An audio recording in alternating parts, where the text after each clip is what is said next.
Hello বন্ধুরা, কেমন আছো? সকাল সকাল চলে এলাম রান্না করতে করতেই। গুড মর্নিং পোস্ট করা হয়ে গেছে যদিও বা এটা দুপুরের জন্যই করছি, সকাল সকাল ছেলে বেরোবে তাই পেঁপে আলুর ডালনা করছি নিরামিষ। এই যে বসানো হয়ে গেছে, জল দিয়ে দেবো আর এতে জিরে, গোলমরিচ আর লবঙ্গ একটা ভাজা মশলা করা আছে, ওটা আমি দিয়ে দেবো। আর দেখো সকাল সকাল বাইরে বৃষ্টি শুরু হয়ে গেছে, প্রচণ্ড ঝোড়ো হাওয়া হচ্ছে। আমার গাছগুলো দেখো, দেখতে পাচ্ছ?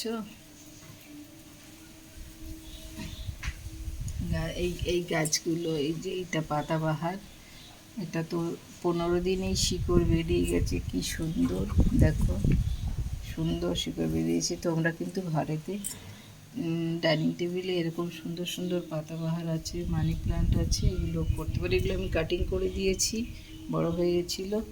ওকে, টাটা।